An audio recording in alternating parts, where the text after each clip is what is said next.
Okay, Assalamu alaikum wa rahmatullah, everyone, and thank you for joining us. Today, we are honored to have again Dr. Hashil Al-Saadi, who kindly agrees all the time to dedicate his time and expertise and share his knowledge with us. And we always learn something new from those sessions with Dr. Hashil. And I just remind you that this session is part of a series that Dr. Hashil has kindly agreed to offer to our students and staff at Al-Aqsa University. And those recordings that we um, share after each meeting are meant to help those who cannot attend the live sessions, and also um, to help those who are seeking knowledge and want to improve their research skills. So thank you so much, Dr. Hashil, all the time for um, dedicating your time and effort for our students and for our academic community in Gaza. And the stage is yours, please. Thank you so much. Bismillah ar-Rahman ar-Rahim. Alhamdulillah, wassalatu wassalamu ala Rasulullah sallallahu alayhi wa alihi wa ashabihi ajma'in. Thank you very much, everyone, for joining us. Today, I'm going to take you into a journey where we discover another approach to doing research. Just to put things into context, that this is webinar number 5. We have now moved from selecting our topics into thinking of what design to use in order to collect our data for those research topics. So previously we talked about quantitative research in the previous session, and today we're going to proceed to another approach, which is qualitative research. I'll be using occasionally some Arabic terms just to help our students put things into context and understand and make connections to the Arabic literature also in qualitative research. They might be exposed to some literature in Arabic on research methods, so they again can put things into context. So we're talking about the qualitative research, which is in Arabic al-Bahth al-Nawi, and some people call it al-Bahth al-Kayfi. They're both the same anyway. That's al-Kayfi or al-Nawi. It just relates to the quality of the data, not the quantity. So as you can see, the title, Going Beyond Numbers. So today we are going beyond number, and we're trying to see how data, different types of data can be collected.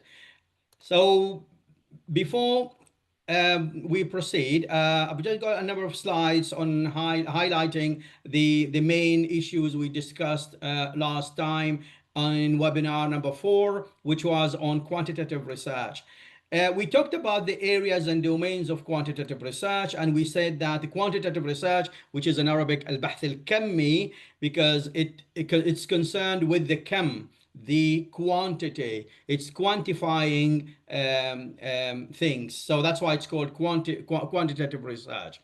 So we said that it is concerned with the size of the phenomena, describing phenomena in terms of size, in terms of direction. It looks into the relationship between variables. It studies the correlations between variables, either positive or negative or neutral.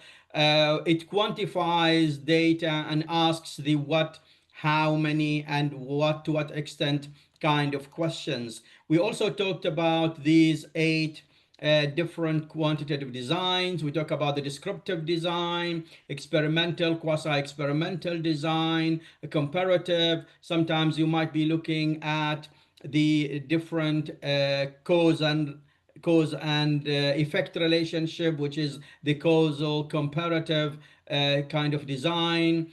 Or you might be looking at the designing an experiment where you have intervention kind of research with the post and with pre and post testing, looking at the effect of your intervention. We also talked about survey kind of research and the correlational kind of research. So we've got these different designs. We talked about surveys as the most commonly used data collection method or design in qualitative research, where questionnaires are used. We talked also about two types of statistics when it comes to data analysis. We talk about descriptive statistics and inferential statistics. And we talked about four popular tools that are used in analyzing the quantitative data, which are the SPSS, sorry, which stands for social package, statistical package for social science. We can also use MS Excel, Microsoft Excel, and Google Sheet is also used, which can generate the graphs and charts for you. And Stata is another more powerful than Microsoft Excel and Google Sheets, which also offers more possibilities, more options for researchers, especially when it comes to the visual representations or illustrations of the data. So we also finally talked about some kind of limitations, and we said that the quantitative research lacks the contextual depth. They are also limited in terms of flexibility. Once you have a plan, you stick to it. You cannot make modifications in between or while the study is ongoing. The assumptions also of objectivity and neutrality in quantitative research can be an issue. We discussed that last time. And it's not the kind of research design you would use when it comes to how and why, explaining or trying to investigating the reasons or why something happened or how something happened. Then the quantitative research here will be quite limited, so we need different approaches. So in light of these limitations, what alternative forms of research are available? What do you think we can use? Because it all depends on the kind of questions. So if I have like different questions, not, for example, to what extent, it's not about what is happening, but it's how something is happening and why it is happening, with what effect, how people feel. So it's about how people react, how kind of feelings and emotions people have. That is something which it's a bit hard for quantitative methods to capture. So we need an alternative method here, and that's why we got this different approach. So let's look at this analogy here, what I call the analogy. I always use this in my workshops, and analogy of the water leakage and the depressed child.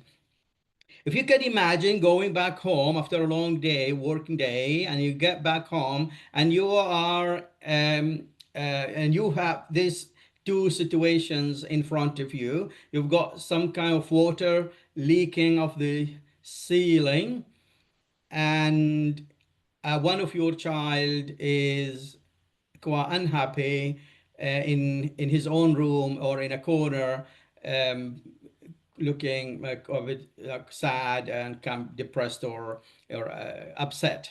Could be something like that. So in this kind of situations, okay, we have got two scenarios here. Also, the question is, what tools would you use to deal with each problem?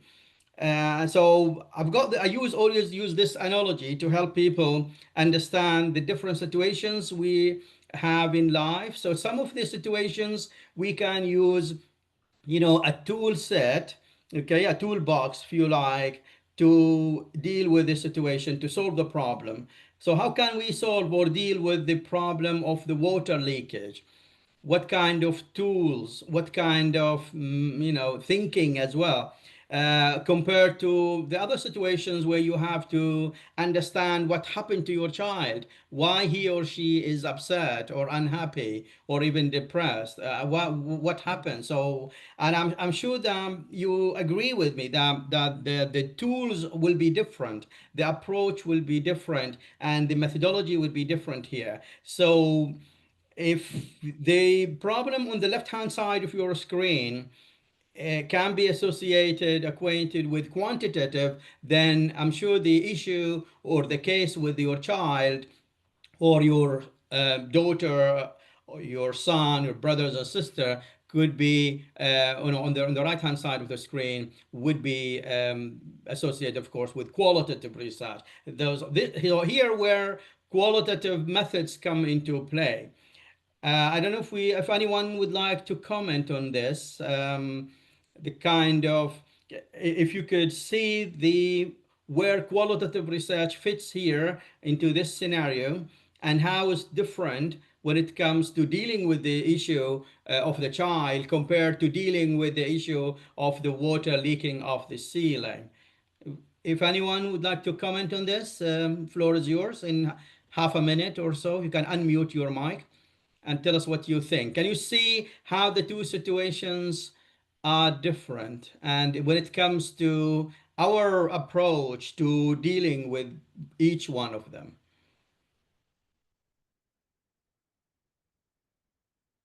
Feel free, please, to interact and unmute your mic. So I hope that it's clear that the approach will be different here. To understand why what happened to the child is more complex, I think, compared to where the source of the water and what methods or what tools we can use to fix that leakage. But people are more, of course, more complex. We need different methods and, of course, different approaches to find out what happens. So this is qualitative research. I've got two questions here. Instead of leaving all the questions to the end, I thought of reversing the usual procedure and ask questions at the beginning. So let me hear from you about your biggest challenge with qualitative research. When you hear qualitative research, البحث الكمي, what comes to your mind? So if you tried before to do qualitative research, what was the biggest challenge? What was your biggest problem when it came to qualitative research? And the second question is, what do you think qualitative research, how it's different from quantitative research? If anyone would like to share his or her opinion on any of these questions, please feel free. Well, for me, the biggest challenge with the qualitative research is that I never get the best idea about it. Like, every time I try to read or to understand what qualitative research is, like, I lose more. I get lost more. So Oh, it's the challenge. It is that I didn't understand the difference, maybe, or how to implement qualitative research, or qualitative data, or something like this in the research. yeah. Yeah, okay. You are not alone. Yeah, many early career researchers, undergrads, or even masters students at the master's level would need to read and ask people about how to handle specific issues like the design or the data collection or the data analysis or the write-up of the research. It's not straightforward. It takes longer time and it requires some kind of skills. Well, it doesn't mean it's more complex or more difficult compared to quantitative, but it's just another form of research, a different approach to doing research. That's what I would say. I'm not talking about more difficult or easier, but talking about just a different approach, a different way of thinking, different mindset, different philosophies. Okay, I've got also some of the philosophical underpinnings of qualitative research, but I didn't want to include that in today's webinar because it's meant for undergrad students. If I were to do this for postgrads, then I would include some more theoretical and philosophical issues. Good, thank you, Tasneem, for sharing your thoughts on this. Okay, and I'm sure that we also talked about some of the qualitative research, how it's different from quantitative, while also talking about what we said earlier about the quantitative research. Can I share? Can I Yeah, share? please. I think it's a big challenge when we talk about quantitative research and qualitative research. The point is that quantitative research is outcome oriented. So But the data which we deal in qualitative research is soft data. We talk about the data that we concerned about. And I think also there is something challenging when we talk about quantitative research is concerned about assuming stable reality. But in qualitative research, a dynamic reality. So it's very challenging to Right. maybe Right.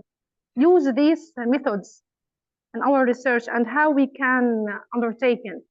Yeah, we'll touch upon these issues, of course. Yeah, the nature of the investigation is different. Yeah, since you mentioned reality, then this is again something to do with partially, not entirely, with the philosophy, the research philosophy that underpins qualitative research. But for the sake of our audience, so this is meant for undergrads. We don't want to get that much details into those issues. But because you mentioned reality, yes, of course. Here we're talking about more dynamic reality, unstable, unfixed, okay, compared to how quantitative researchers would look at reality. Yes, so yeah, there are obvious differences between the two approaches, of course. Okay, let's take a couple of definitions. The first one comes from Cresswell and Poth. And by the way, John Cresswell is regarded as the one of the pioneers in qualitative research or research methods in general. He has published widely in qualitative in research methods, and you will see his books everywhere, widely cited by researchers, and he has spent about 10 years studying quantitative research, and then another about 10 years on qualitative research, and recently he moved to, well, not recently, but about 10 years back or so, is on qualitative, on sorry, mixed method research, and that's our next upcoming webinar. So he did cover, he did spend also some time dealing with the three approaches. So he's very a key figure or an authority figure when it comes to research methods. So let's look at this definition. Citing the source, qualitative research is an approach for exploring and understanding the meaning individuals or groups ascribe to a social or human problem. So as you can see that the qualitative research is an approach that is concerned with exploration of things. It's not experimenting. Okay, just notice how the language is different and how the terminologies are used. In qualitative research, we talk about exploration, examination, trying to understand, but not testing or proving or experimenting. Oh, see what I mean? See that the quantitative language is quite different from the kind of language or terminologies or the concepts that we use in qualitative research. So I have highlighted the keywords in red for you here. So it's an approach that is concerned with exploring our understanding of the meanings that we associate with the situations or phenomena. It's the process of research that involves emerging questions and procedures. It's not fixed, but we're talking about these emerging questions and procedures when it comes to the design. So we're not talking about fixed questions or fixed procedures. No, but these are emerging and dynamic and changing. Data are typically collected in the participant settings.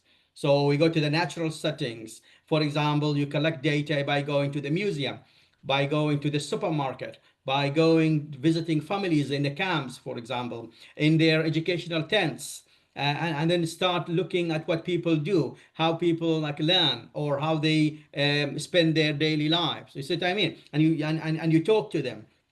So it's not about bringing the participants into the research setting, but you as a researcher going out to the participants in their natural settings. You see what I mean? So that's the very important issue in qualitative research, and that's the distinctive feature of qualitative research, is that it collects data, trying to understand the people's everyday's life in their natural settings. It's not about doing experiments, for example. Data analysis inductively is building from specific to general themes. We talk about data analysis later, but just about the point about induction here.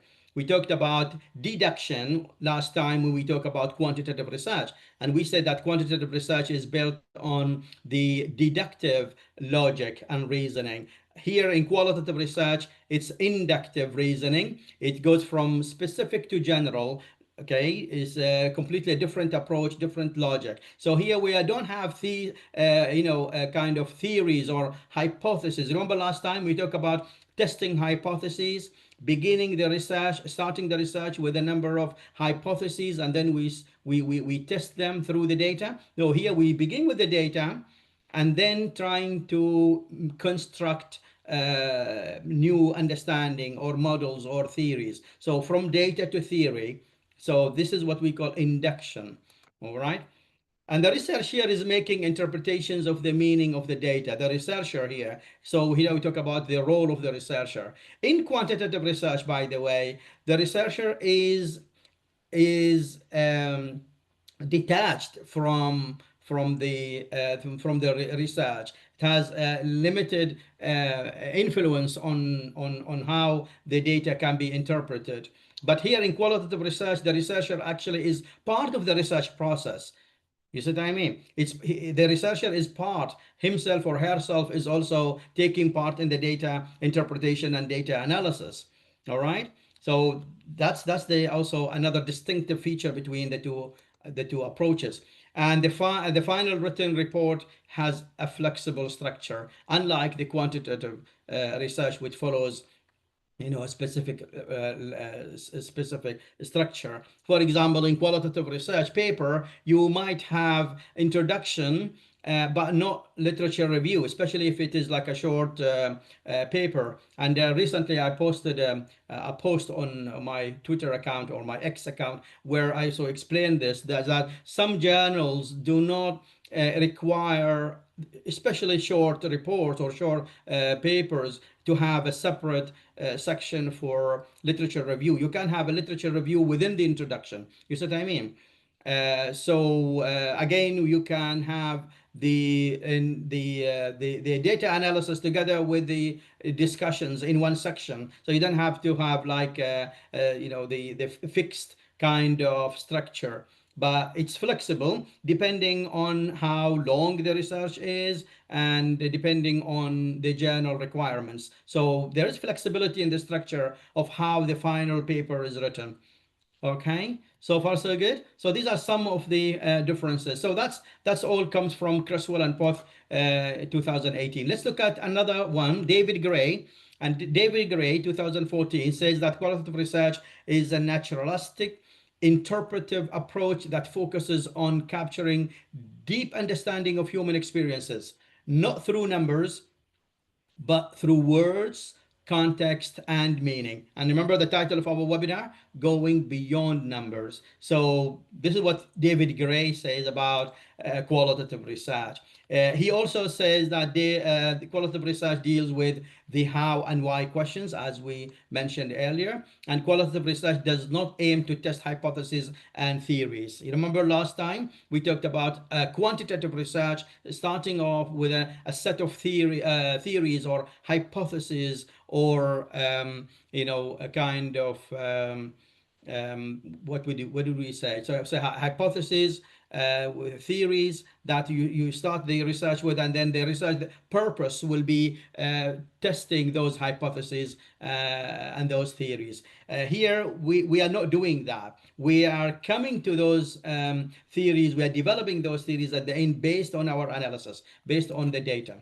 Qualitative research does not aim to generalize the findings. Again, it's context specific. All right. Unlike quantitative research, usually the findings will be generalized because you take a huge sample. The sample can be 100, 200, 300 because it's survey. You can take a large sample, but you cannot do that in qualitative research because we'll talk later about the designs. And one of the popular design will be case study. And the case study is a group of people uh, in a specific location, and then the investigation will be concerned about studying those group of people in that specific location during that specific period of time. So it will be limited by time and location. So it's hard to generalize, and it's not actually the aim of the qualitative research to generalize the findings. All right, we'll talk more about that. David Gray also says that qualitative research offers deeper understanding of why things happen. So the purpose is to offer deeper understanding of why things happen, not just what happened, but why it happens. All right. So let's talk more about the features or characteristics of qualitative research. It's a systematic inquiry of social phenomena. It seeks to explore the complexities of human beings, their lived experiences, as well as their surroundings. And we just had a quick chat with the with the audience about some of the issues that we experience nowadays in different parts of the world, and in particular, the situation in Palestine in general and Gaza in particular. We talk about the complex, life situations that it really requires different approaches to studying them, especially when it comes to people losing their beloved ones, losing their members of their families, their relatives, the kind of emotions they have, the kind of suffering, and so on. So we definitely need another approach, beyond numbers, that helps us understand those complexities and their lived experiences and surroundings. Qualitative research also seeks to explore phenomena, as we said, in their natural setting. So the researcher is going to the participants and not taking the participants out of their living surroundings and bringing them to us in order to do the experiments, for example, or to give them like a questionnaires and so on. No, it's not about numbers. It's not about filling out questionnaires. It's about trying to understand their lived experiences.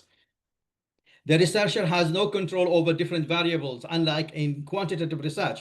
So here we have different approach, and because of that, as a researcher, I cannot predict what I'm gonna get. You see, that makes it even like more interesting. In qualitative research, you cannot predict what the final results is gonna be. All right, it's really hard. But in quantitative research, usually you begin the research with some kind of hypothesis. Yes, what I mean. So you have your hypotheses, الفرضيات in Arabic.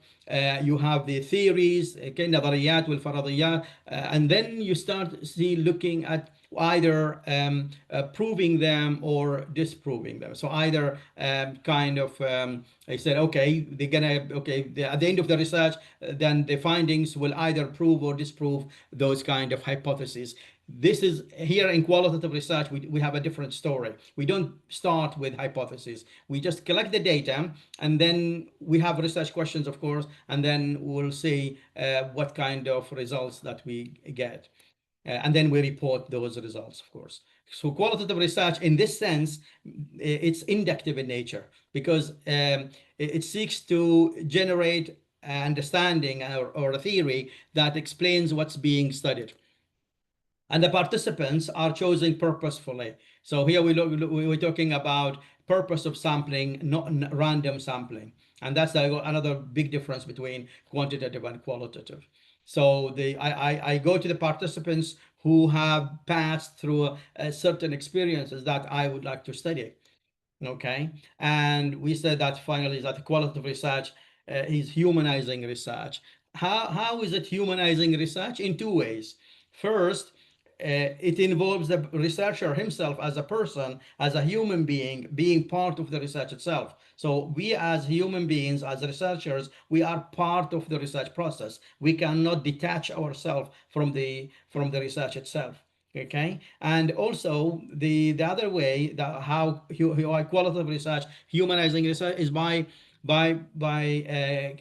going to the people and studying in their natural setting. So it has to do with the people. It has to do with the human beings. It's the research that concerns human beings, lived experiences, and also their feelings, their emotions, and so on. So it is humanizing research in terms of going away from numbers and trying to understand, associating meanings to the people's feeling and not the number. So you end up saying that about 75% of the people in the research express their feelings about so and so. In quantitative research, a number or a percentage will be associated with people's feelings. Here, we don't use that kind of approach. Here, we're talking about using language to describe people's feelings. Okay, if someone like if a participant in my interviews or the group discussions mentioned words like suffering, or empathy, or something to do with pain, something to do with lost. These big words, there's full of emotions. You see what I mean? I would use the same language that my participants use to describe their feelings. I'm not going to turn that into 75% or 50%, or just whatever the number is. You see what I mean? So that's what it means, that qualitative research is humanizing research. It's concerned with humans, and also the researcher as a human being also is part of the research process. This is very quickly how quantitative and qualitative data are different. As you can see on the left hand side of the screen, we have these kind of quantitative data. We talk about kind of have numbers, figures, percentages, estimates, statistical values, and these are represented in or illustrated into numbers, tables, or charts and graphs. On the right hand side of your screen, we have the qualitative data. Here we're talking about text, images, documents, audio, video materials. We talk about scripts, speeches. We talk about artifacts, reports, and even dreams sometimes. So because this is a qualitative data that cannot be like quantified into numbers and so on. So we're talking about language here. So that's why we have text, we have speeches, we have script, audio, visual, images, audio recording, video recordings, and then we analyze them. So you can see how qualitative data is distinct from quantitative. All right, let's look at some examples. Okay, let's look at this example, examining post-COVID patient experiences in Oman, or it could be in anywhere, okay, in the world. So look at this kind of topic. Let's suppose that this is a topic you want to explore. All right, and look at the word examining there. Okay, so does this lend itself more to quantity or quality? So they look at the word examining and also experiences. So looking at those patient experiences, those people who caught COVID during the COVID period. I think it mixed mode. We use qualitative and quantitative here, because examining related to quantitative, we need testing, observation, collect data. And we need numbers, statistics. And here experiences, we need people here construct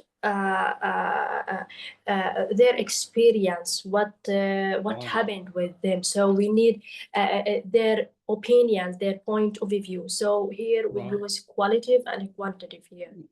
Yeah, okay. But again, when looking at the title itself, okay, we don't want to take the word examinations and put it, you know, away from experiences. They all together, they go together. So what are we examining here? What are we exploring or studying is the experiences of those people. Or see what I mean?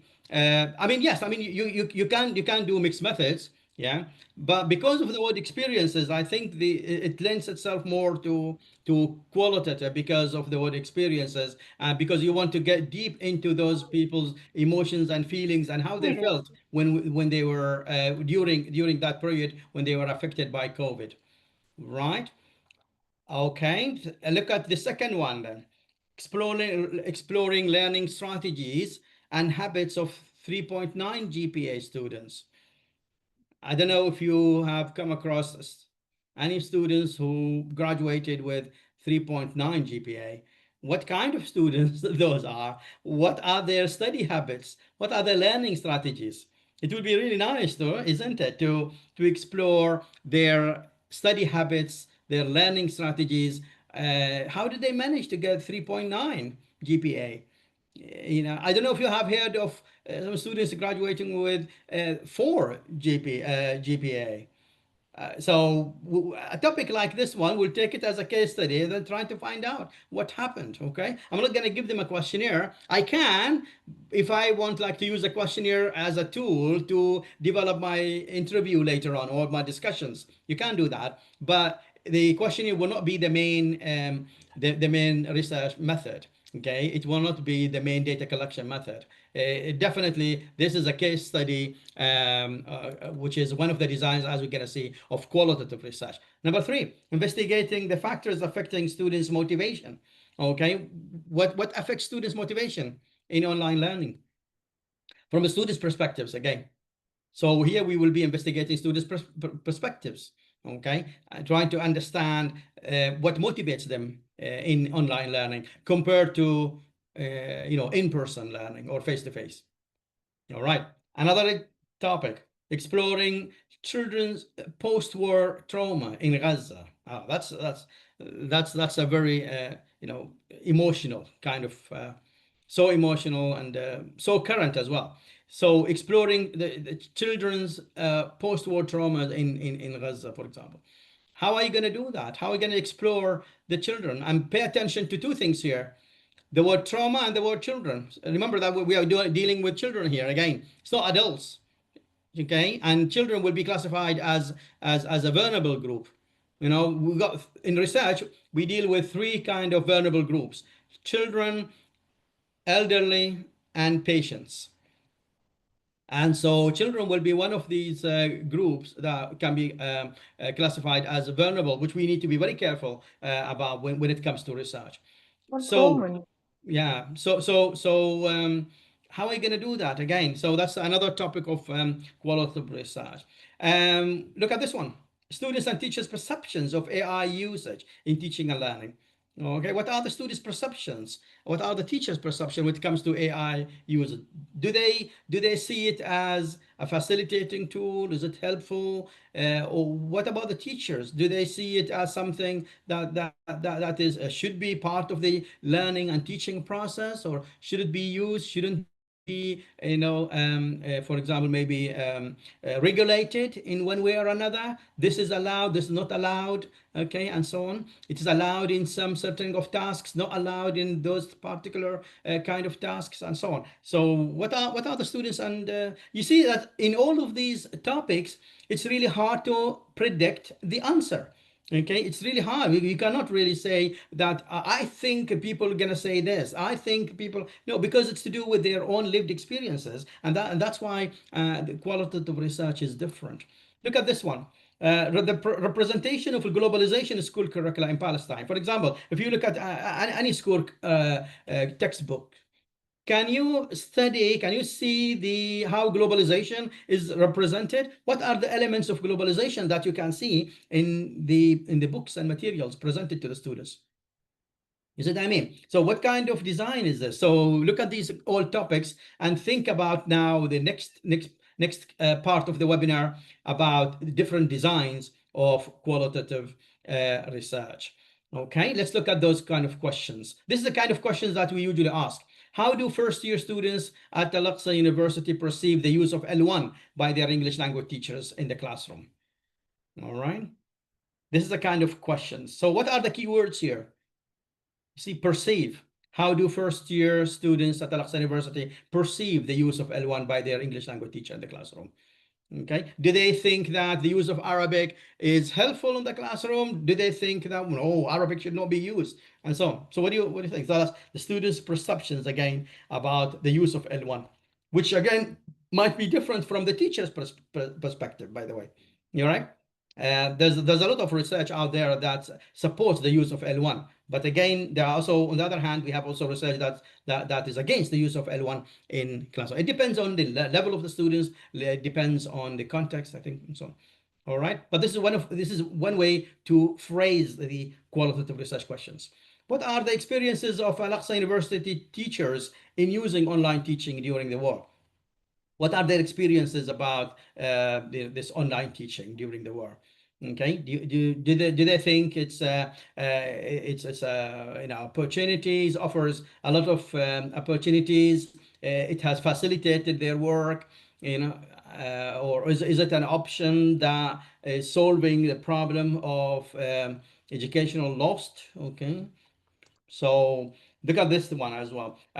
How do final year students at Al-Aqsa University express their feelings about getting a job after graduation? All right.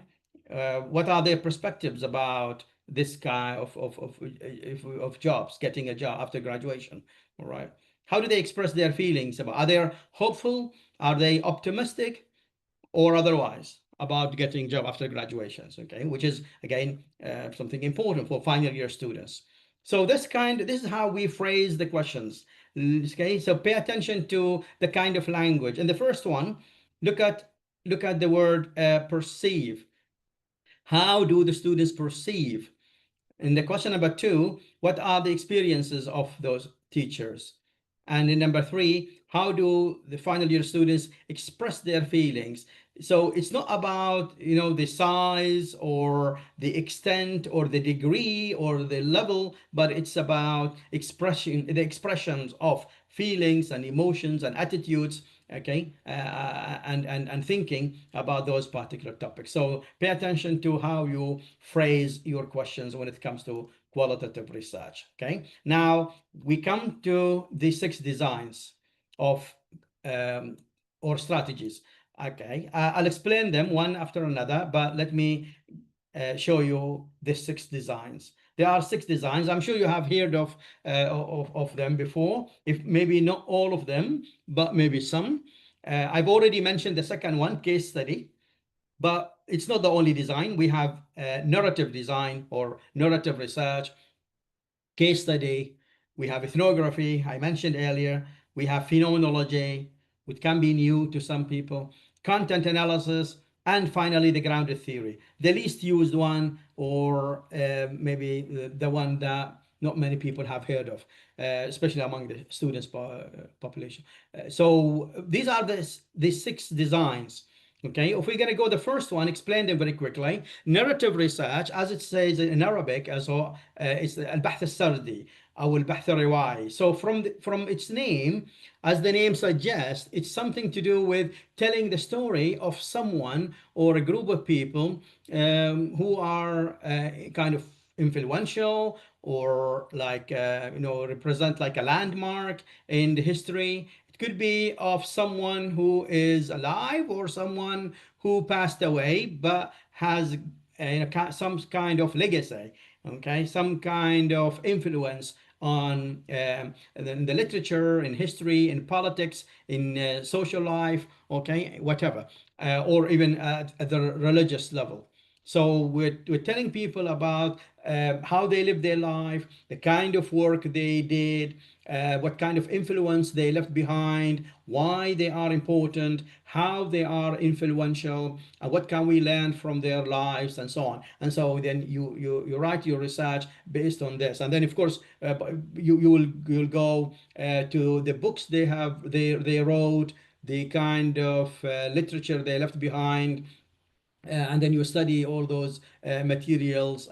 This could be books or texts or scripts they left behind, or for example videos they left behind, and you start telling people about their life stories. So that's a narrative kind of research. And I want you also, while talking about this, I want you to keep in mind also, or think about the data collection methods. Okay, we're going to talk about them. There are also 6 different ways of collecting qualitative data, but we cannot separate them from the 6 design, because each design requires certain data collection tools. So while talking about the 6 designs, I also want you to think about the data collection strategies. So while talking or gathering data about those important figures, okay, and because the purpose is to tell people about their life and what we can learn from their life, then what kind of data collection tools do you think will be applicable here? Of course, we'll be looking at the content analysis will be one of the methods. We'll be looking at analyzing images, analyzing videos or audios, and so on. Okay. So, or if they are alive, of course, we will be like conducting interviews and discussion groups with them. All right. So that's the kind of research, a narrative research, telling the story of others. Case study, and this is a quite common kind of research, and I could say that about 40% of qualitative research follows this kind of design. Even more than 45% of all the research that comes out is about case studies. So a case can be a person or a group of person, a group of people. It can be limited by number, it can be limited by space, location, or it can be limited by time. So, for example, that kind of the example we mentioned earlier about the COVID-19 patients in Oman, so that can be a case study. All right.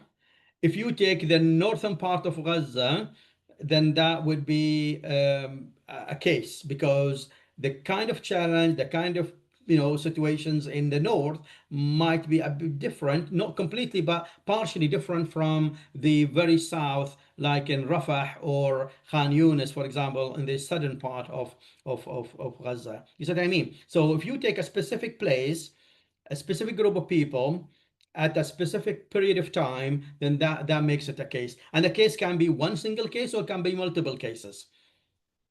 Got it? So that's the second design. It's very popular, and of course we use interviews, we use document analysis, we use observations, of course, to study those people.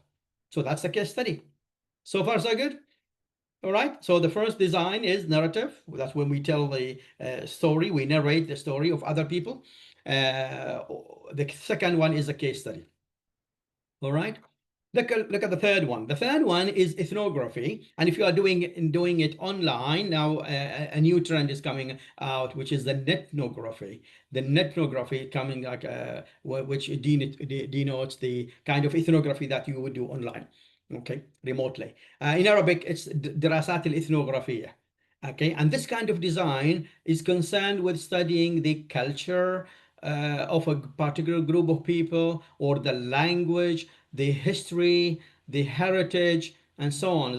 So you see what I mean? So it looks into the social life. It goes deeper into the social life of people, trying to understand their histories, their languages, their educational situations, and the kind of culture that they have. See what I mean? So if you go to a group of people, for example, in East Asia, or for example, in the Amazons, or in our situations here in the Arab world, and trying to investigate the kind of culture, the kind of language or heritage or history a group of people are having. So you will spend quite a long time, of course, looking into this. It's not a matter of 1 or 2 weeks. So ethnography usually takes time. Okay, I'm not exaggerating if I say that sometimes you might need to spend even 12 months, a year, okay, or even more than a year trying to explore those the kind of people and how they live. So people do really spend long time, and this is kind of research that is called a prolonged kind of research, large scale research, where they investigate the ethnography or do this kind of research, which is ethnography. But it can be about 6 months. So again, sometimes it doesn't have to be that long, but 6 months, even like we spend or 4 months. Well, but it's not a matter of 1 or 2 months. No. So ethnography usually takes time, because you will really need to understand how other people spend their lives. You study their languages, their culture, their daily interactions, and then you write up your research. All right, so it takes time. Here is another topic, another design, which is the phenomenology. And the word phenomenology comes from the word phenomena. Okay, we study the different phenomena. Okay, or phenomenon, the singular. And of course, here it could be the students' use of mobile phones, AI, motivation. Could be any topic that you want to investigate. Usually shorter than ethnography. And usually it involves the focus is on understanding the phenomena, trying to understand what people do in their daily life, how they are influenced on their or impact the surroundings. All right, so that's kind of design. So that's phenomenology, or ظاهراتية in Arabic, and again it's very popular and common. Content analysis will be one of the designs, where you look at the texts or language or books, and then you start to looking at the kind of meanings that could emerge from these materials. Okay, we earlier mentioned the globalization in the textbooks at school. This is going to be content analysis. Okay, so just to give you a hint. So that's a content analysis, تحليل المحتوى, or تحليل المضمون in Arabic. And the final one is the grounded theory. And the grounded theory is an inductive design, where the purpose is to develop a theory at the end. Okay, and usually we use it when we don't have that much knowledge about a particular situation. So we will be like gathering data without having any kind of prior assumptions about the situation. You get deep into collecting the data, and sometimes even you don't need to have research questions, or maybe one overarching research questions that guide the study, but not many questions. And usually you will not do literature review at this stage, but you will gather your data, you'll see what kind of data you get, and then you will relate it to the literature, and then develop your theory at the end. All right?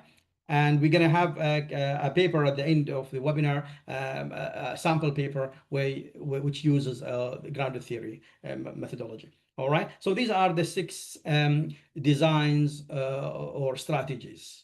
Okay, I pause for a minute or half a minute to see if you have any questions regarding any of these, because it's very important to understand each one of them and when we use them. Any questions? I hope the narrative is easy. Okay, that's telling story of people.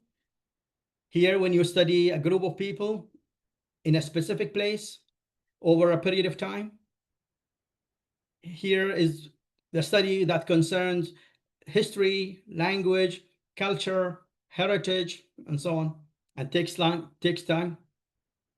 And the phenomenology is the study of how people interact with the surroundings, with their surroundings, how they are impacted, how they influence their surroundings. Content analysis, if you are analyzing books, materials, and developing a new theory. Any questions? We can put more than one strategy in the research, in one research, right? Like according to the topic itself. Yes.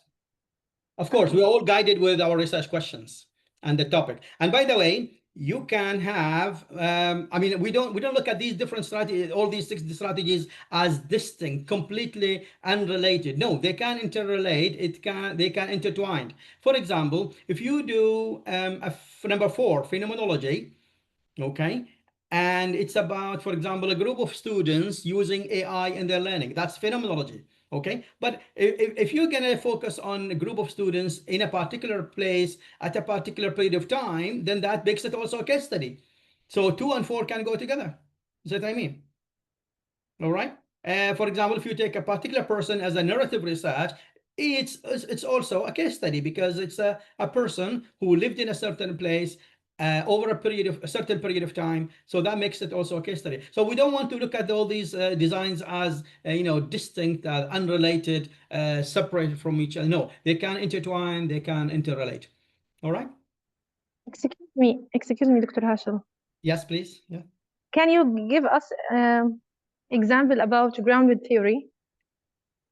Yes. Okay, let me move on to the 6 methods of data collection, and then we're going to have examples. Okay, this is, okay, let me show you all of the 6 of them. These are the 6 methods of data collection. Of course, there could be many, could be others, but these are the main ones that we use. Okay, I'm going to show them all to you. Okay. By the way, I'm not going away from your questions. I just want to get these methods, and then we're going to have questions.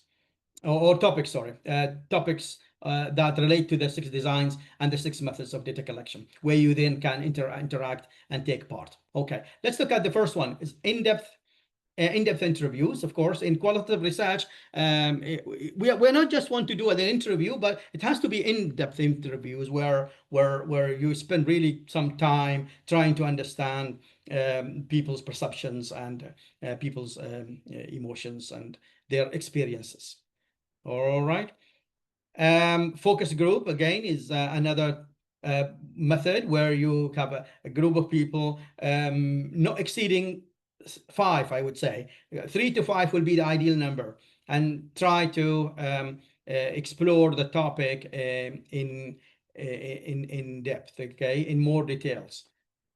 Reflective group discussions, this is new. You didn't find it that much like in the literature, but this is something I advocate. I developed for my PhD research, and I'm now trying to promote it in my workshops. That it is very effective. It goes beyond the usual interviews or any focus groups. It's reflective, first of all, and it's also quite very intense and very focused. So it's reflective group discussions where participants, spend some time discussing a particular topic with lots of reflection. All right, and that what makes it different from the first one, the first and second method. It requires people trying to reflect on their lived experiences and trying to share their perceptions in again very relaxed atmosphere,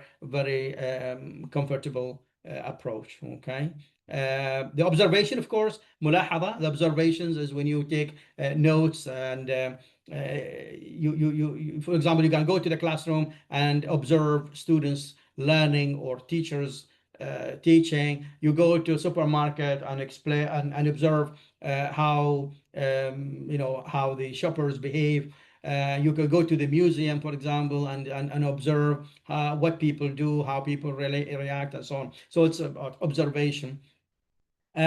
Content analysis. Usually we analyze text and images or videos, could be whatever. Okay, that's تحليل المضمون. That's what we call it, تحليل المحتوى or تحليل المضمون. It's content analysis. Okay, so you obtain data by analyzing content, by analyzing the text.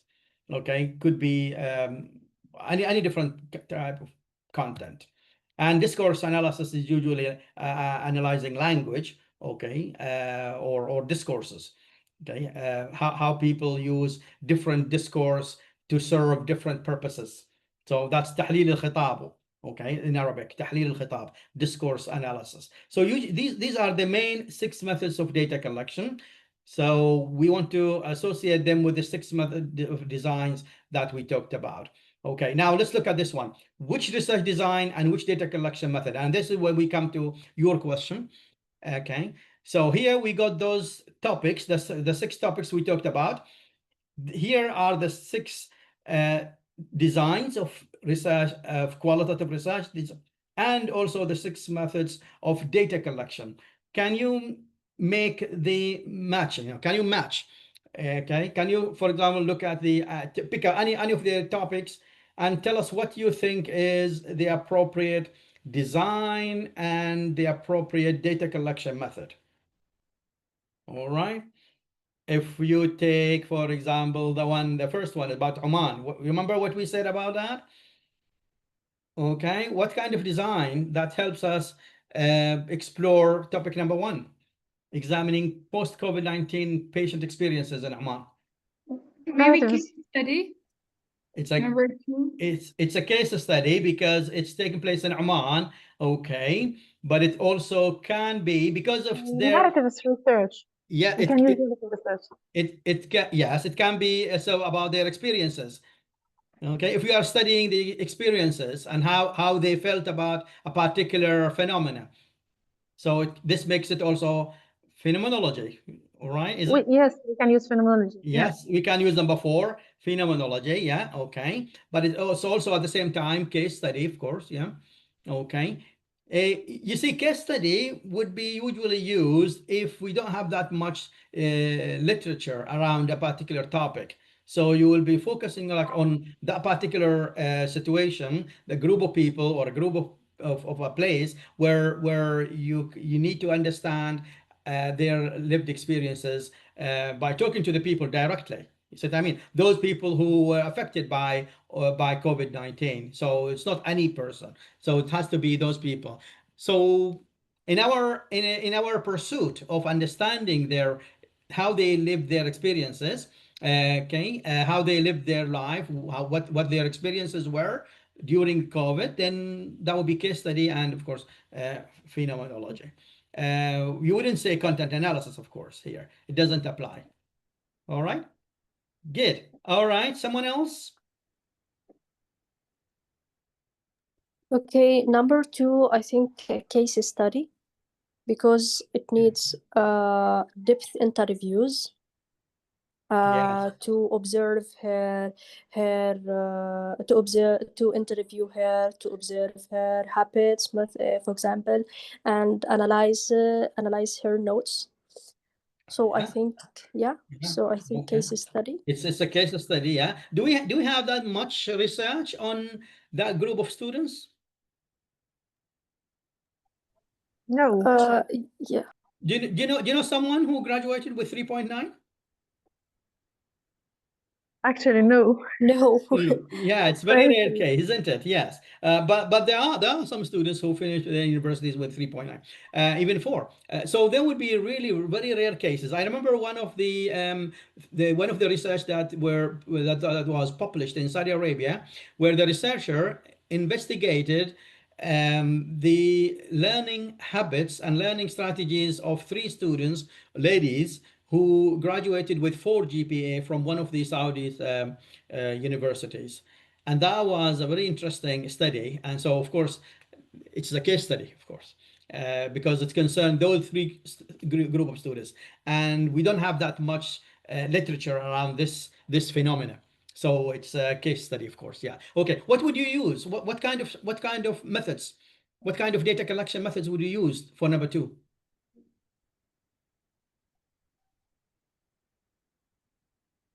How you In-depth interviews. I think Depth in-depth interviews, observation. observation? Something else would be more suitable. focus Depth group. interviews. Yes, yes, focus groups. Okay, but look at number 3. Here we need lots of reflection. So the reflective group discussion would be, I think, one of the best way. Or number 1, in-depth interviews. All right. And are you gonna, if they were like writing diaries during their studies, then I would use content analysis, number 5, to analyze their diaries. Okay. and so on. Okay. Right. What about number 6? 4. Yes. Representation of globalization, the school curricula in Palestine. Should be easy because we mentioned that earlier. Yeah. What kind of design would you use to study the elements of globalization in the school curriculum? What do you mean by in Arabic language? I can't understand the topic itself. Sorry? I can't understand the topic itself. Number 6. Number What do you 6. mean by, yeah. Yes, for example, if you look at the school curriculum, you see images, you see concepts, language, kind of dialogue, or representation of like some pictures from Europe, from America, for example. So what I mean, or for example, things like to do with clothing or food or holidays and so on. Things that are not usually part of the culture in a particular place, but we now see this globalization like coming like into Yeah. the materials. You see what I mean? For Yes. example, the pizza and the burger, just to give an example. I know it has become now very popular, but again, originally these are not part of our culture, are they? They are not part of our culture, but this is because of now we live in a globalized world. Now we know lots of things that comes from other cultures. This is what I mean. We can use a content analysis. So of course, yes, Terms of very good. design. So you can use the content analysis so you will be looking at the kind of language, kind of images, kind of pictures that they have, ideas that are in the materials that can be related to can be globalized, can be globalization or elements of globalization in the materials. Very good. Yeah, content analysis, of course. And you notice that we also have content analysis as a method of data collection, number 5. Okay, in the lower box there. So all right.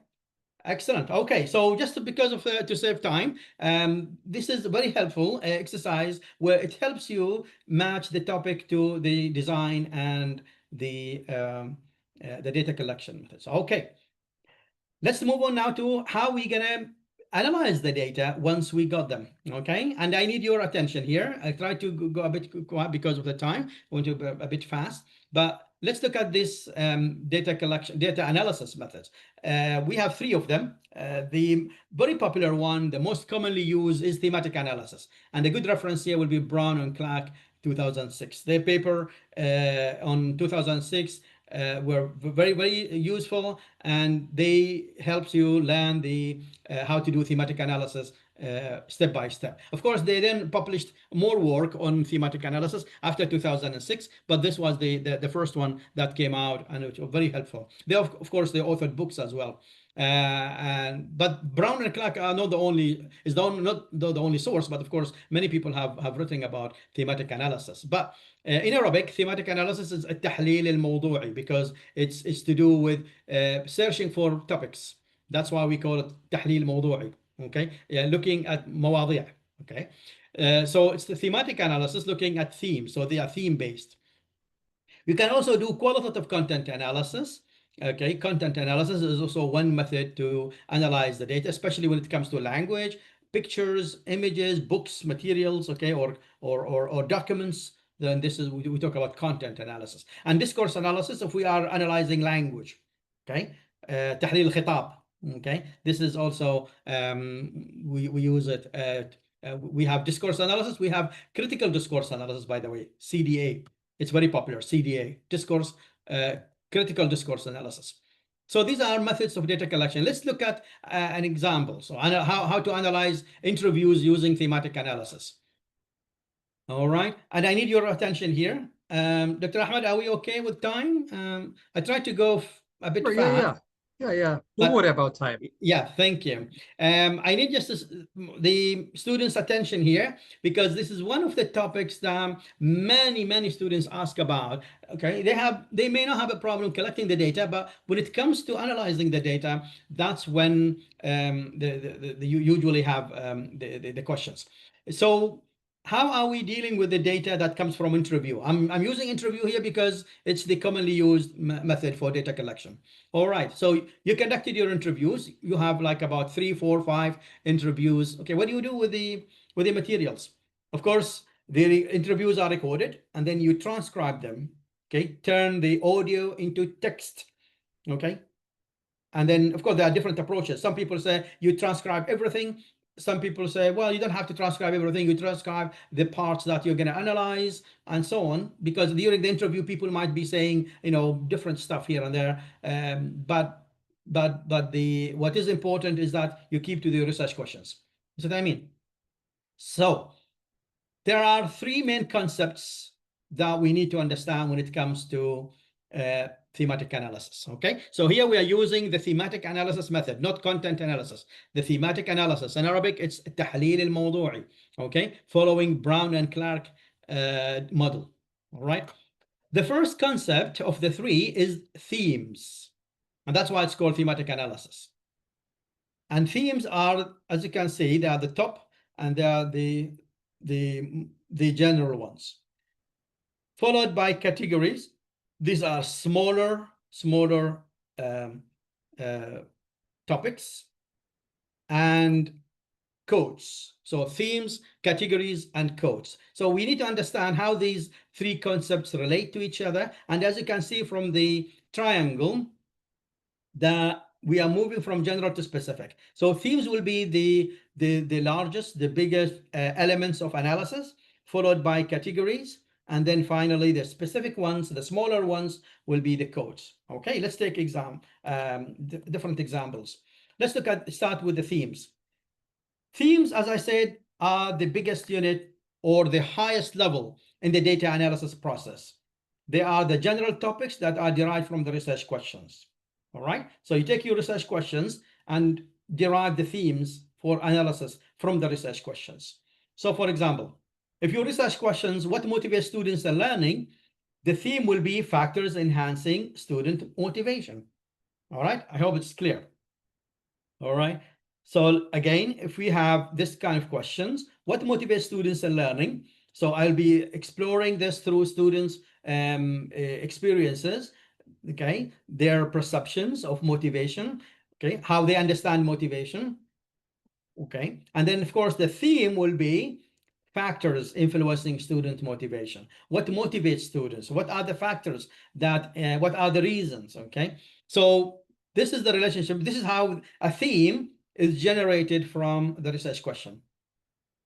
All right, but so the theme will be the general one, the top, the main ones that directly comes from the research question.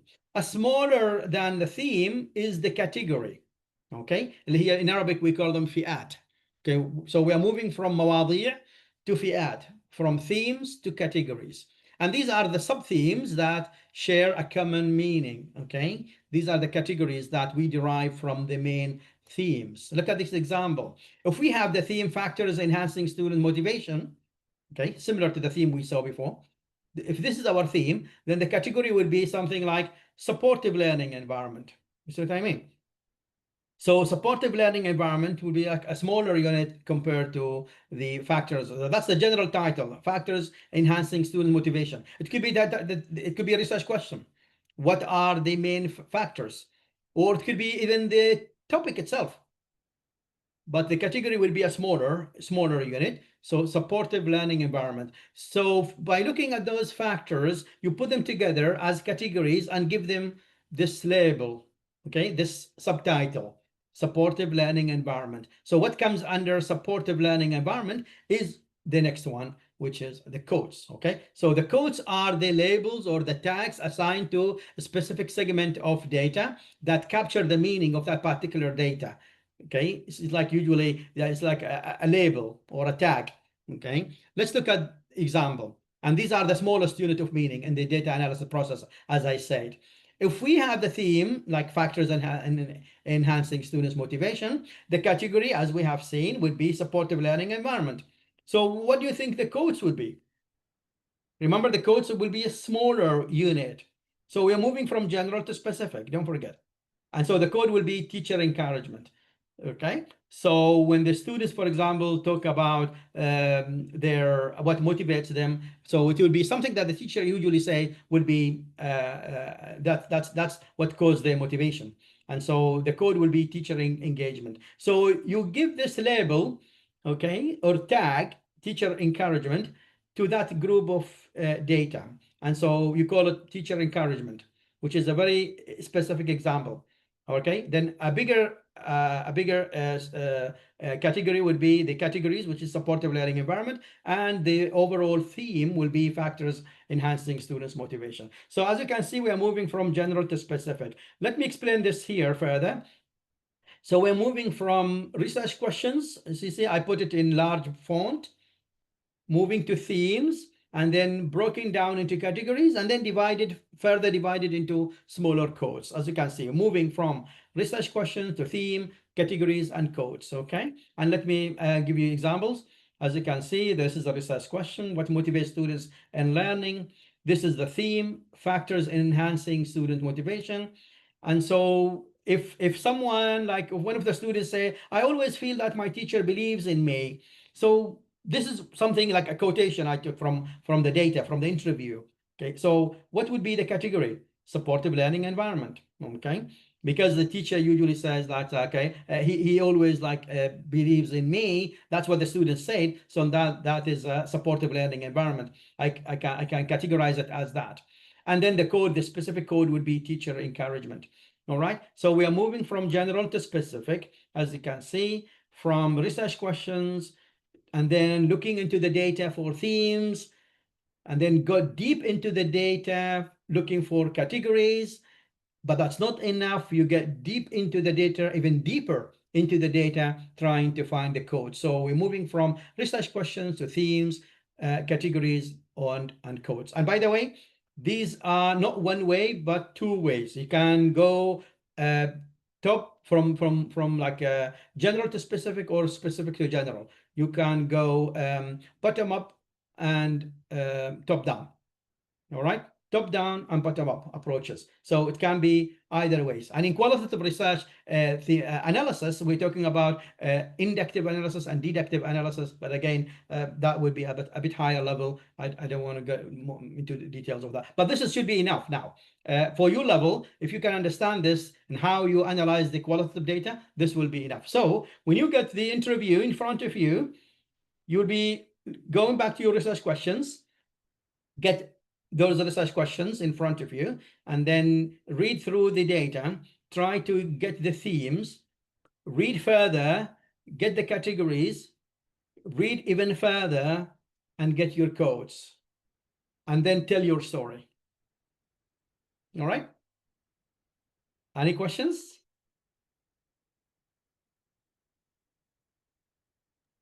Okay. We'll take your questions later, but again, let me now, people use, of course, different software to make the categorization and the handling of the data much easier. Again, you notice that I don't use the word data analysis with these software, because as we discussed last time in the previous webinar, we said that this software can be used to facilitate our qualitative data handling, because they help you handle the data, group the data, classify and further subclassify the data, but not doing the actual analysis, because the actual analysis actually is the job of the researcher himself, because we need himself or herself, because we need the background, we need the researcher's experiences in understanding the meanings that people want to say. For example, someone who have lost his or her parents, okay, or children. It's a very complex, very emotional kind of story. And so the kind of emotions that they associate with their experiences, then that's not something that those software can capture.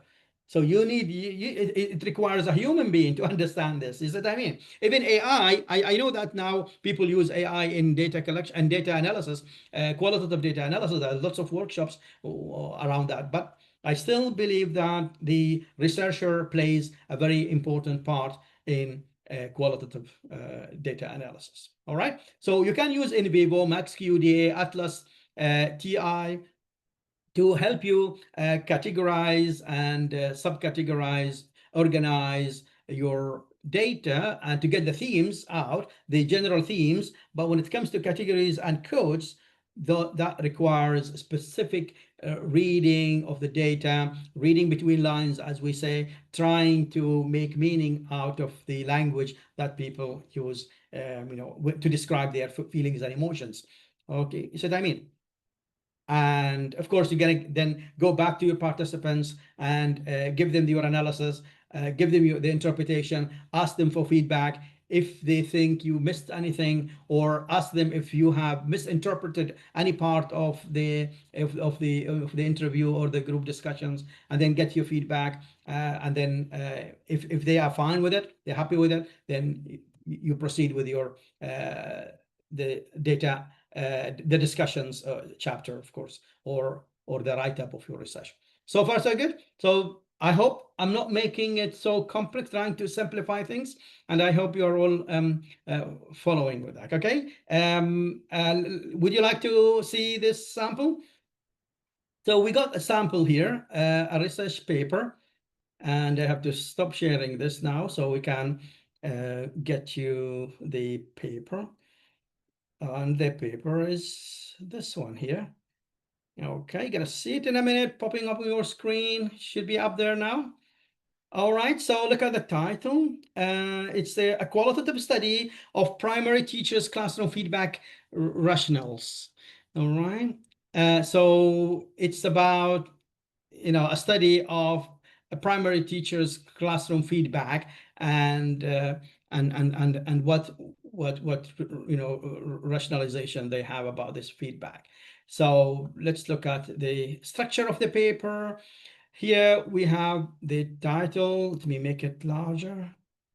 I hope it's big enough, large enough for you to see. Okay, is it clear? I hope so. Right, so that's the title. Let's look at the abstract. Okay, so I get abstract summarize is a summary of the whole research, as you can see. As part of the teacher's everyday classroom assessment practice, feedback can be seen as a concept as connected to the formative function of assessment. So that's a bit of introduction about feedback. Okay, with the aim of helping students in their learning process. Much research on teacher feedback focuses precisely on the feedback's formative quality. However, in order to strengthen our understanding about the nature of teacher feedback, we also need to understand more about the teacher's rationales for giving feedback, the reasons. What reasons do teachers have for giving feedback to their students, especially in primary school settings? So if I highlight this from however up to here, then this would be the research gap. All right. Remember, so when you write research, then you need to highlight the gap. Right. If we carry on reading, the purpose. Okay, so that's the purpose. Okay, of the. Okay, let me remove that. Okay, from up to here. Sorry.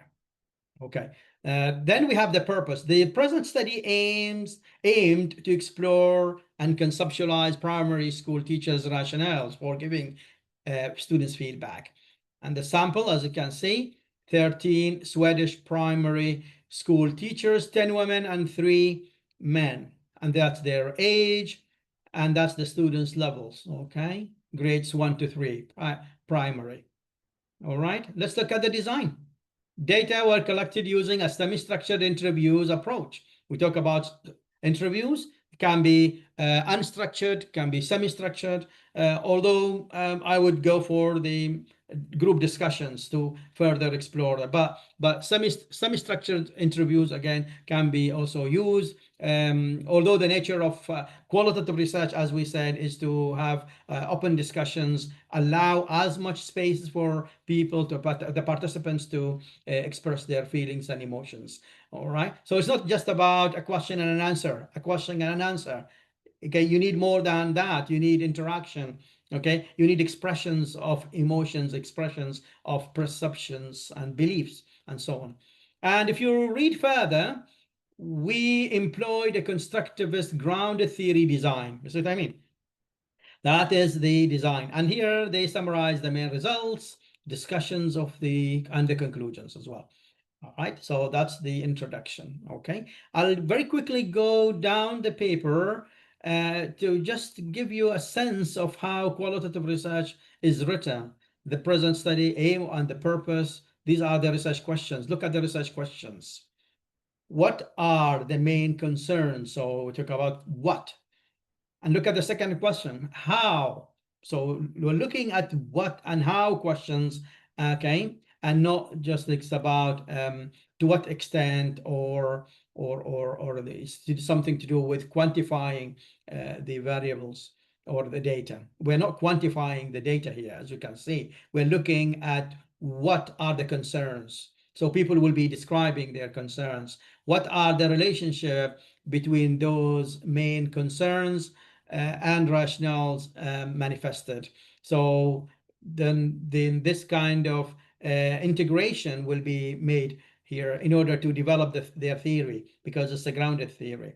So as you can see, and this is the method, there's ethical considerations, of course. These are the participants. Remember, they are not subjects, they are not individuals, they're participants. Okay, they are our partners in research. We talked about this last time. You remember, like in qualitative research, they are participants and not just members of or samples or members of the research. They are participants or even partners in the research. Here is a description of the data collection, data analysis. All right. See, they use Chalmers and Glaster and Strauss. Again, they are the key figures in grounded theory methods because they use grounded theory methodology. Okay. And the findings are here. Look at the findings section. Can you see tables? Can you see graphs, tables? No. What do we use then in qualitative research papers? We use themes, categories, and codes. We describe what people say. So what I mean, so it's all language, all right?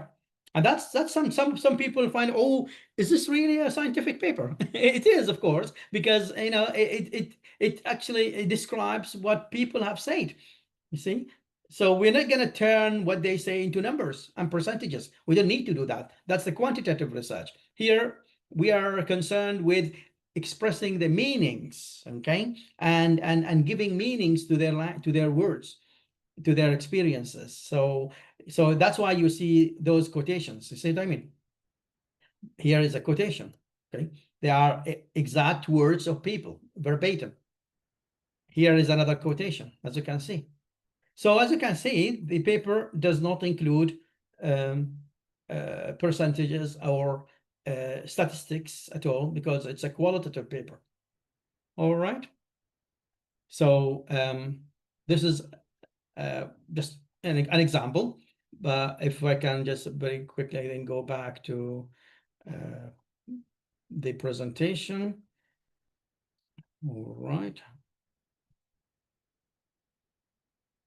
Where we stopped here. Okay, because okay, we're starting here.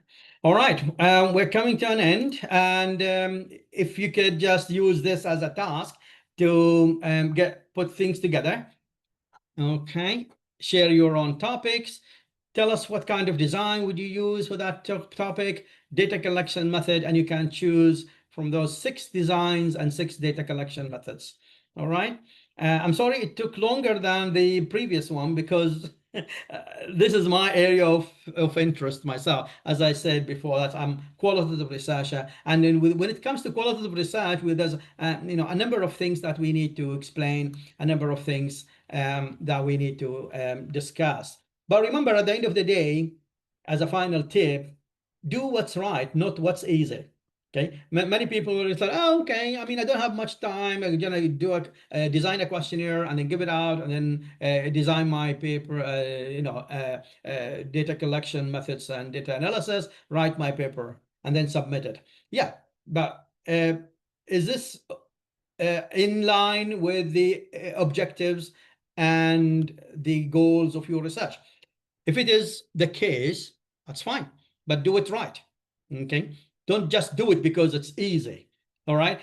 So if you are exploring issues to do with people, emotions, and feelings, then it's the qualitative research to go, or not quantitative, or at least you can put the two together, but not quantitative alone. Again, as I said, it depends on the topic. It depends on the research questions. But since we are talking about the people's emotions and feelings, then it's to do with qualitative research. So do what's right, not what's easy. All right. And thank you very much. Sorry if it took longer than usual, but because of the number of things that we need to discuss. Perhaps something that people might be wondering, that Dr. Hashil, last time you talked about limitations of quantitative research. So why not talking about the limitations of qualitative research? Okay, don't be biased. Yeah. Okay. Of course, there are limitations. One of the limitations of qualitative research would be that it takes longer time than quantitative research. Remember what we said about ethnography or grounded theory? You know that in order to do a real ethnographic research, you need to spend really quite a long time among that group of people trying to understand their lived experiences. It's not a matter of a couple of weeks. You need to really spend some time there. So that's why it takes time. So one of the challenges that it takes time. Secondly, it requires knowledge and some experience. That's why we have this webinar here. But it doesn't mean that it's hard to do. No, but once you do it, then you will realize that, wow, I didn't know that this can be so beautiful. But when you come across those, the stories, the people's, stories, and then you'd be amazed to say, oh, I didn't know this. It's more meaningful than quantitative research when it comes to studying, investigating people's emotions and feelings and so on. You see what I mean? So yeah, of course, the challenges are always there, but as I said, do what's right, not what's easy. Thank you so much. Thank you, Dr. Hashil. Yasmin, come again, please. Come. What's your question? We don't want to forget your question. Come again. Someone had a question? Yeah, Yasmin has a question. What was your question, Please. Yasmin? I asked Dr. Hashil about to give me example about grounded theory because I can't clear it. Yes. Yes. The example for grounded theory would be the paper we have seen. That paper uses grounded theory because they wanted to develop a theory or a model out of the research that can be then followed by other people. Usually, we use grounded theory when we don't have an existing theory to explain a phenomenon.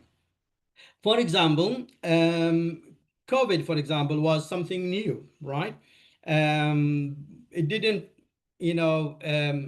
took place. It didn't take place at this scale when it really hit the world, and so at that time it was something new. It was really new, and people did not have that much data about it. And you saw how people struggled in hospitals, even at the government level, on how to deal with it. Shall we give the vaccines? Should we not? And how to get it, and so on, because it was something really new. So studying something that is something new, something that we don't have that much knowledge about, then we need grounded theory in order to develop a theory which will help us understand that phenomenon. You see, when we don't have an existing framework to help us understand what's going on. So we need to do research. It's not the kind of research where you will be testing existing theories and hypotheses, but it's a kind of research that is inductive, qualitative, collect data, try to understand what's going on, and then develop your theory at the end. That's what I mean.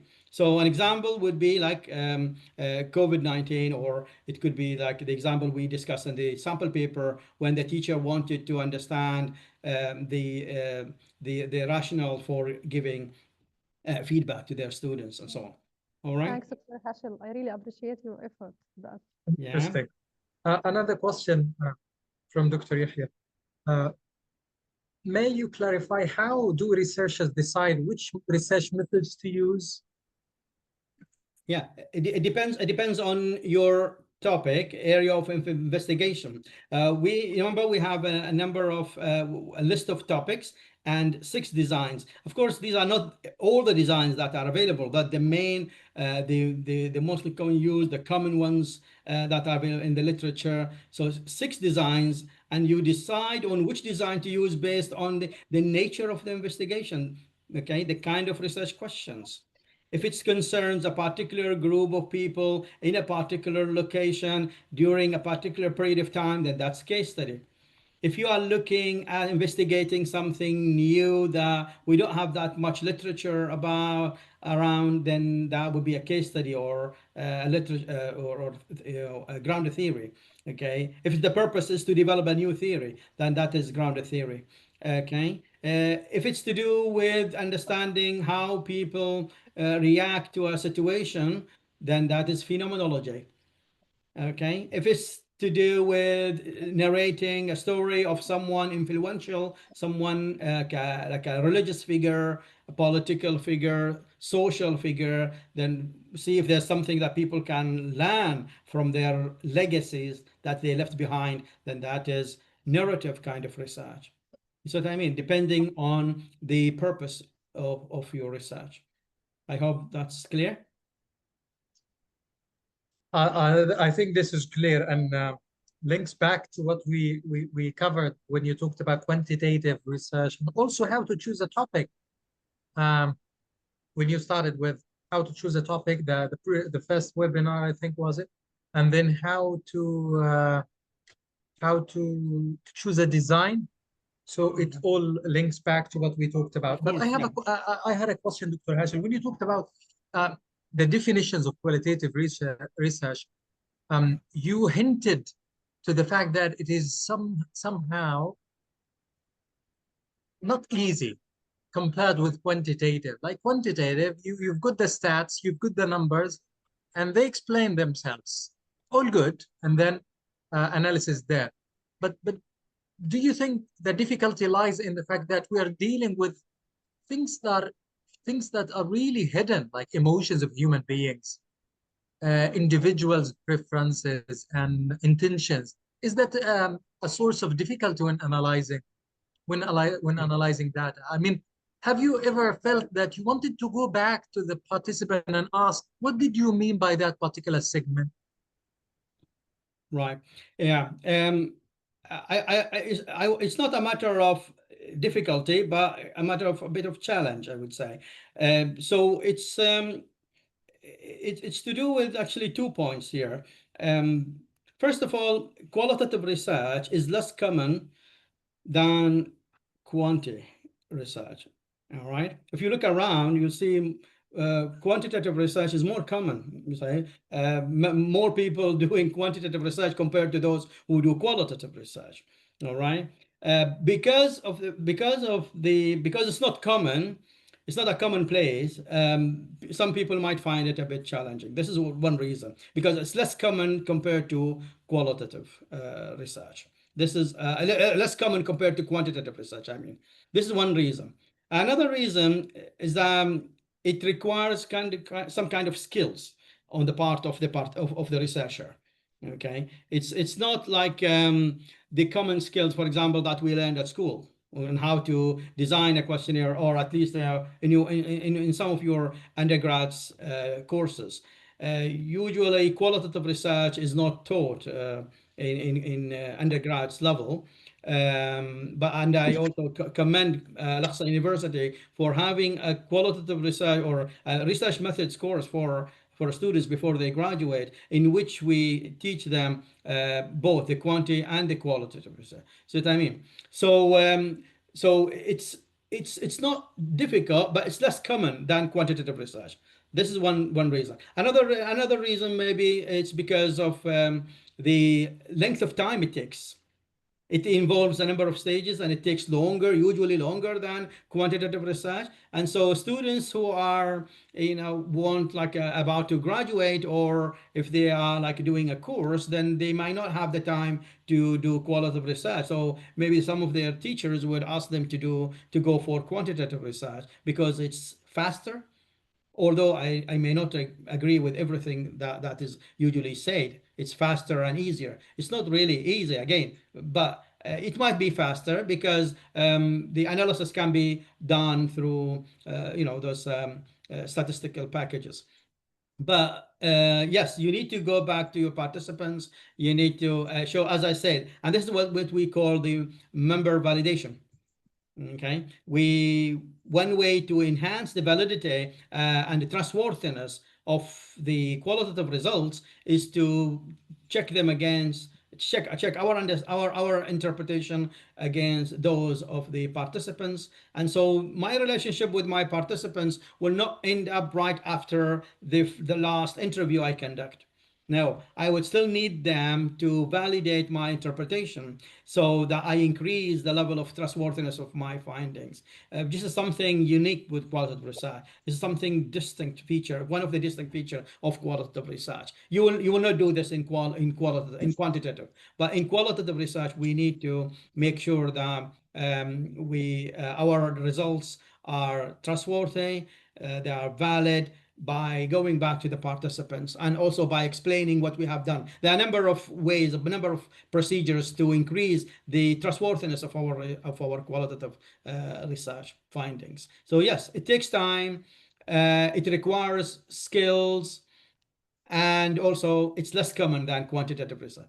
That's the three reasons together then give the impression that it is more difficult. I totally agree. And Dr. Hashil, when you talked about the quotes, like participant quotes, like when you use them verbatim, you take the quote as the participant exactly said, literally said. Now, perhaps one of the misconceptions is that when you comment on the quotes, you echo them.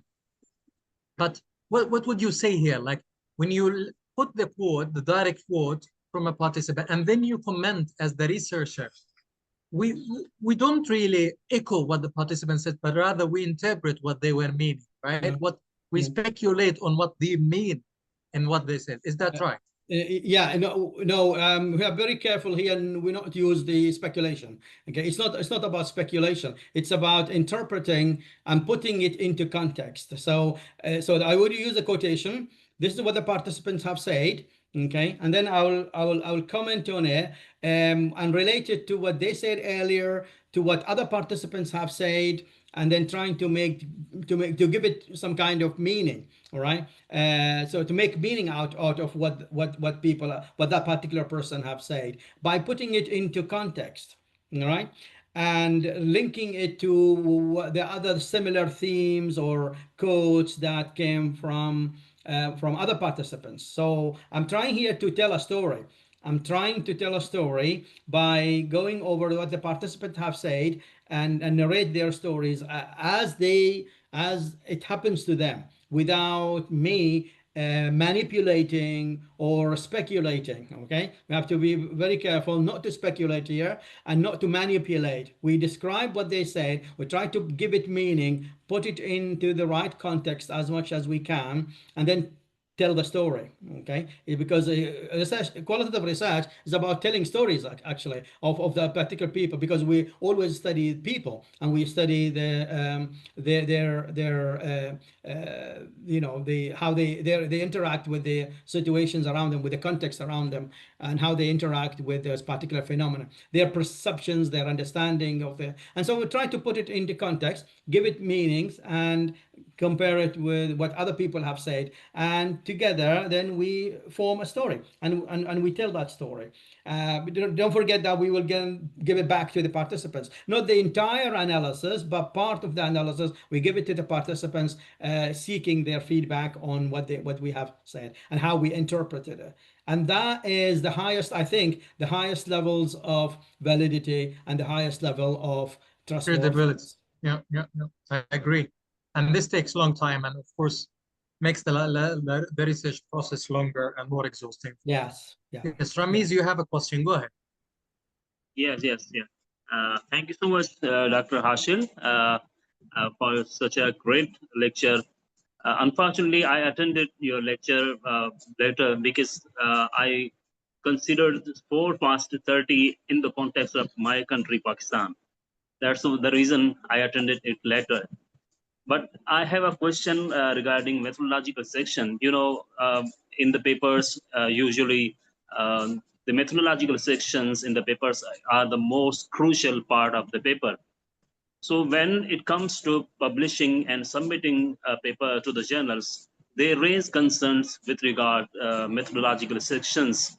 They raise conflicts, raise concerns that we didn't have defined, explain our methodology in our paper. What should be done to improve methodological sections in the paper in the context of quantitative content analysis? Because I'm a journalism student, and I usually conduct content analysis studies, and I have successfully published many papers in good journals. But these days, I'm facing problems uh, with regard successfully publishing in social sciences publication journals in the papers and journals. They raise concerns that my methodology is weak.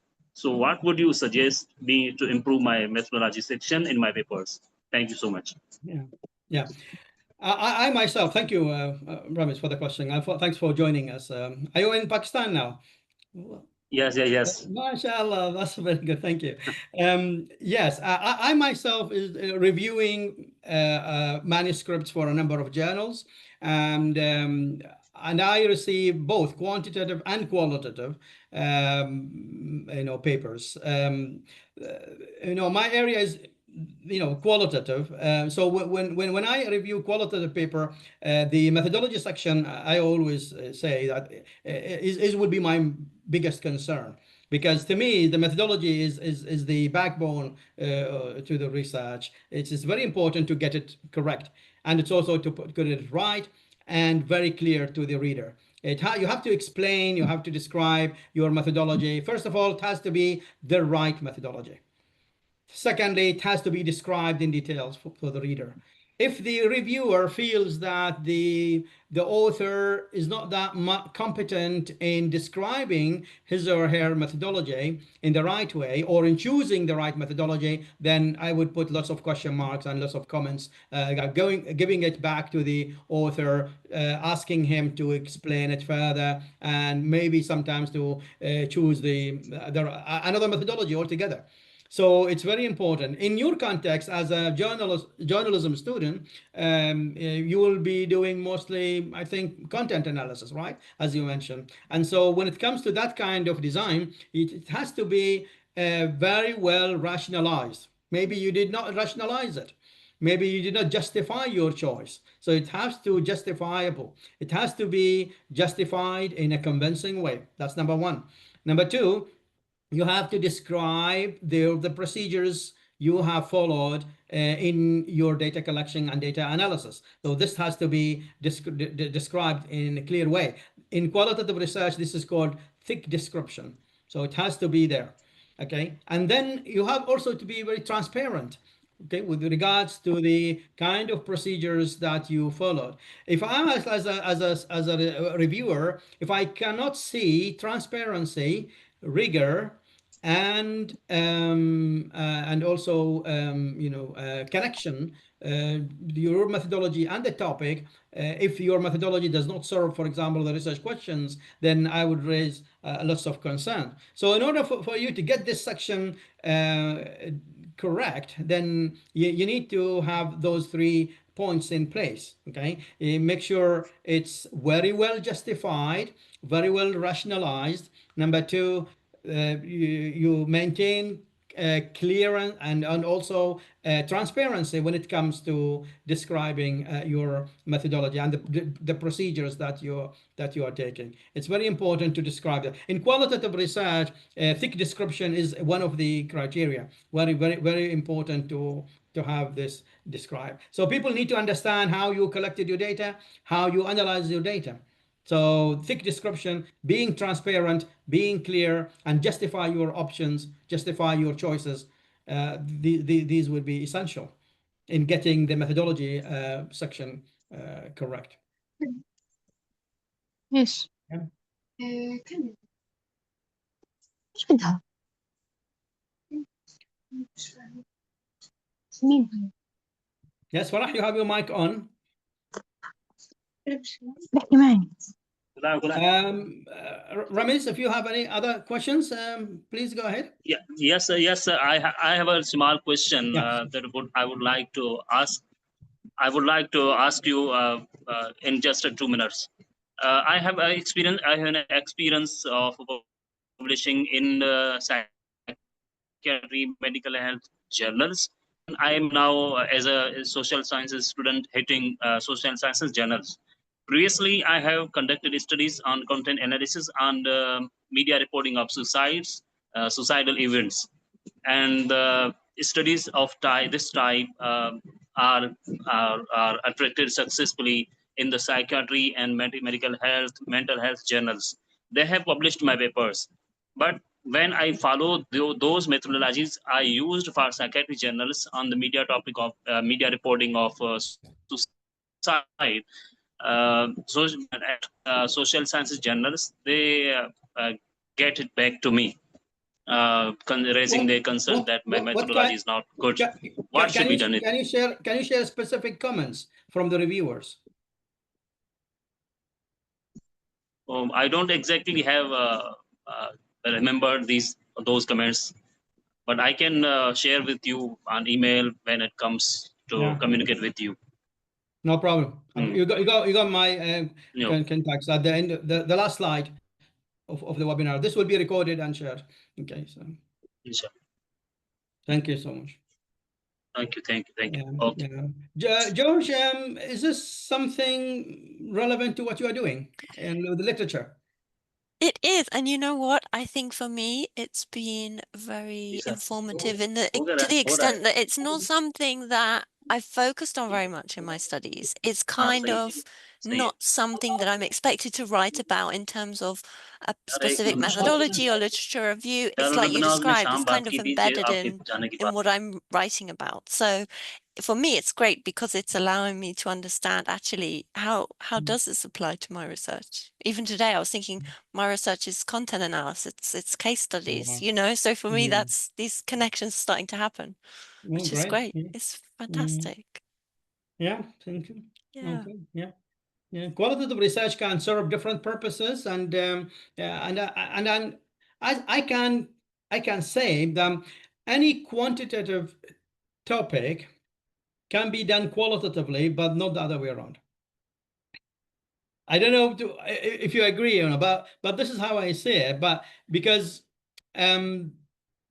what qualitative research can offer in terms of depth and breadth is not available in quantitative research, especially when it comes to humans' experiences and people. So we're talking about a methodology that is concerned with looking into people's experiences and lived experiences in particular, and trying to make meanings out of those experiences. But if you take another topic which you can do or carry out quantitatively, then that's one layer of the truth. But then we are coming to another layer where we discuss the big question of reality. What is reality? What is truth? Where does reality lie?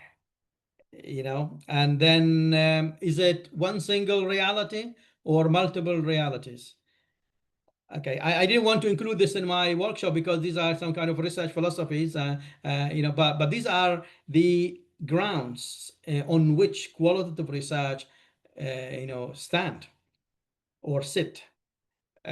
So because we are within the constructivist, interpretivist paradigm or way of thinking, then we will be looking at the reality as something changing, something relative, something you know, contextual, rather than something fixed. You see what I mean? If you, for example, trying to get the temperature in your room, use a thermostat, and it's going to be like around what, 25 something, right? Even more or less. If your sister, for example, try to do the same, it's a measurement, isn't it? They're going to use the same tool. So what figure would she got on the on the thermostat? Would it be something similar or different from the figure you got? It will be exactly the same, isn't it? Because you are within in the same room using the same device. It's going to be 25 for you, for example, and 25 for your sister, right? This is like, you know, that's the natural world. Now, you cannot, for example, use this when it comes to people's emotions. For example, in a hospital, a nurse comes to a patient and asks him or her to scale his or her level of pain on a scale from 1 to 10. Okay, tell me how much pain you have on a scale of 1 to 10. How would you rate your pain? And said, okay, is it my pain is 9.5? No, my pain is 8, and so on. In the morning, I had more pain than now. In the morning, it was 9.5 out of 10. Today, now it's 7 out of 10. What do you think of this? You see, so it depends on what we are talking about. So, and my problem with the, you know, methods is that people use quantitative research to discuss things that to do with students' emotions or families' emotions and experiences and so on. I said, excuse me, but you cannot quantify people's you know, feelings and emotions. These are, I think, too complex to be quantified. You see what I mean? And so that's what the last final tip, if you remember, do what's right, not what's easy. Okay. That's very interesting. It perhaps it will justify the session for next time, which is going to be mixed methods. And why we could yes, consider including or integrating quantity with quality. And when you cannot, as you said, Dr. Hashil, we cannot quantify emotions, perhaps we can probably include quantifiable element and then elaborating and going in depth, talking about emotions and feelings, including the qualitative element. Yeah. And this is you know, that's a completely different approach, and it has its own different philosophical grounds. When it comes to mixed method, it's mixed method, by the way, is not putting quantity and quality together. You see, we cannot, for example, put these, you know, this quantitative research plus qualitative research equals mixed method. It's not an equation like that one. Qualitative research is an approach, as a design, a philosophy in its own right, as we're going to see. And the kind of questions you ask in qualitative in mixed method research are not similar to those we ask in qualitative or quantitative. There are different kind of questions. In this kind of questions, we target both aspects of reality, the quantitative and the qualitative. That's right. Yeah. So we're gonna see how we phrase mixed method questions. We're gonna see how we phrase mixed methods research titles. How you phrase the title, how you phrase the research questions are different compared to the phrasing a title or a research questions in quantitative research or qualitative research. That's interesting. I'm sure there is a lot to learn in that particular session. On the personal level, I look forward to that mixed method workshop, which is going to be 27th of July. We'll announce that in due time. But before we wrap up, look, we've been over 2 hours now, and we feel it's just, we want to listen more and learn more. Sorry, I kept you waiting over there. No. We keep learning. Every single minute is full of new information, and I'm sure the ones who will watch this after, who will watch the recording, will agree that sometimes research is seen as abstract, as complex concepts, ideas. But congratulations, Dr. Hashil, you like laid it out in a very seamless and kind of, you articulated really well. So well done. Thank you so much for your time. Thank you. And for your effort. And My pleasure. we look forward to the next session. Inshallah. On the 27th of July, we'll be talking about mixed methods. Thank you, George, as usual. Thank you, everyone. And in the meantime, take care, and we'll see you soon. All. Thank you. Take care, everyone. Thank you. Bye-bye.